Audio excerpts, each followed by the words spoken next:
From the Gospel according to Matthew. Jesus summoned his 12 disciples and gave them authority over unclean spirits to drive them out and to cure every disease and every illness. The names of the 12 apostles are these. First, Simon called Peter, his brother Andrew, James, the son of Zebedee, his brother John, Philip, Bartholomew, Thomas and Matthew, the tax collector, James, the son of Alphaeus, the Thaddeus, Simon the Canaanian, Judas Iscariot, and who betrayed Jesus. Jesus sent out these 12 after instructing them thus: "Do not go into pagan territory or enter a Samaritan town. Go rather to the lost sheep of the house of Israel. As you go, make this proclamation: the kingdom of heaven is at hand." The kingdom of heaven is at hand. These are very revolutionary words of Jesus. Why? Because in Old Testament, God was separated, isolated from people, because they were sinful, unclean, and God is holy. So he was kind of hidden in the most holy of the holies in the temple, where priests were able to go once a year to do sacrifice there. Jesus is changing this. He's bringing us back to the order in the paradise, that God can be again close to us. Because God's kingdom, God's reign means God's presence, God himself. Like we say, God is love. Emmanuel, God is with us. Kingdom of heaven is at hand.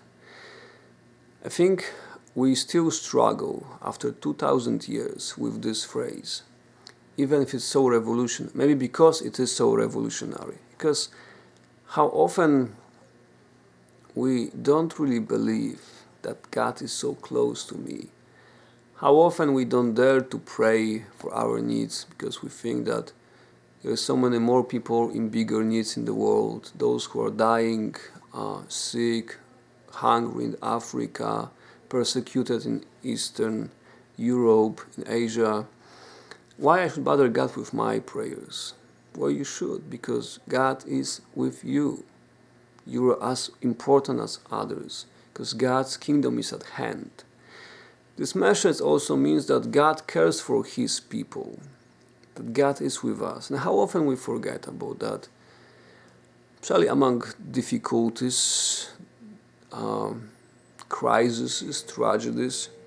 They are the challenge then to really still accept that God is with me, that God didn't abandon me, that God is with me in my suffering, and what he can do is bring his consolation, his presence, if I will let him do it.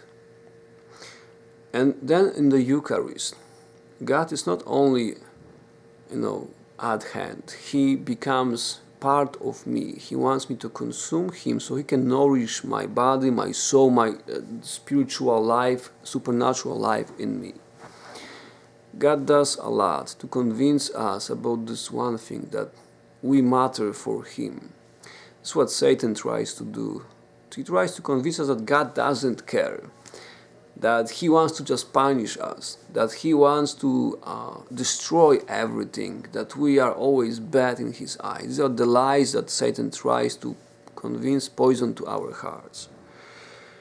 So let us pray that our faith may be renewed, that we may be able to see more and experience that God's kingdom is at hand in my life too, that God is close to me. Let us pray especially for those who struggle with suicidal thoughts, because how tremendous isolation in their lives, how much pain and suffering that they think about losing their lives. Oh, I'm sorry, Father. It's okay. Oh, I need